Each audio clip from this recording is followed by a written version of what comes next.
Hello, classmates. My name is Hayley Roggia, and I have the great pleasure of talking to you about the Taj Mahal today. So the Taj Mahal, which literally means crown palace, is located adjacent to the city of Agra in India. Obviously, this is a class about Pakistan, but as we've seen in our studies so far, the countries of Pakistan and India are heavily linked in history and heritage. The Taj Mahal is no different from this, and it holds great meaning and significance to people throughout the region, including and perhaps especially to Muslims. It is considered one of the new wonders of the world and typically receives between 7 and 8 million visitors per year. So for a little background, I want to tell you about the person who built the Taj Mahal. His name was originally Prince Khurram. He was a promising heir to the Mughal Empire in India. And even in his youth, he was so favored by the elders of the Mughal Empire that he was given the title that he would keep for the rest of his life, which was Shah Jahan, meaning king of the world. He was a great military leader and became ruler in 1628. His rule lasted for 30 years, and it was really during the height of prosperity for the Mughal Empire. He had a great love of the finer things and lived a very luxurious life. So Shah Jahan's most beloved companion was his wife Mumtaz Mahal. This is a name that he gave her, meaning crown jewel of the palace. She was a Persian princess who was betrothed to him at age 14 and then married to him at 19. Now, typically in this culture, marriages were not very romantic in nature. It's just not the way the culture worked. But records indicate that theirs was extremely unique in this sense. They were together almost all of the time, any moment that they could, and they were very close confidants. Now, sadly, Mumtaz Mahal, or the Jewel of the Palace, died fairly young during the birth of their 14th child together.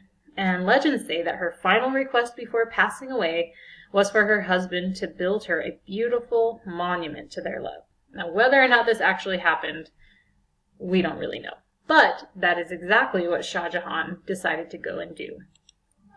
So after her passing, Shah Jahan spent a full year in secluded mourning, and another year on top of that in public mourning, denying all those old decorations and ornamentations and entertainment that he used to enjoy.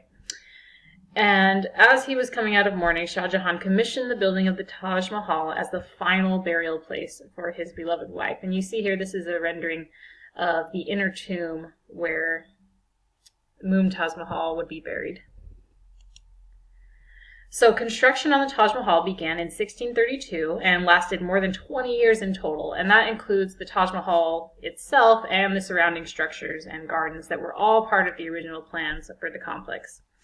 It required a workforce of more than 20,000 people, in addition to numerous artisans and specialists who were brought in from all over in surrounding regions to really make this the most beautiful building it could possibly have been in this time of the world's history. The details involved incredible works of inlay and precious stones and polished white marble and all these beautiful domes and archways. And you can see some of those details in the picture here. The total cost was actually estimated to be about 32 million rupees, which today would be the equivalent of about 52.8 billion rupees, or $827 million. It was definitely not a cheap tomb for this beloved wife. So one of the most significant things to consider about the Taj Mahal is that blending of traditions and cultures and religions that it represents. It has influences from Persian, Hindu, and Muslim customs and designs. It even has a mosque to the side, and various phrases and themes from the Quran are carved into its walls that you can still see clearly today. So, because of the partitioning of India, this great historical treasure, which is full of both Muslim and Hindu symbolism, now lies outside of the Islamic nation that was created in the form of Pakistan.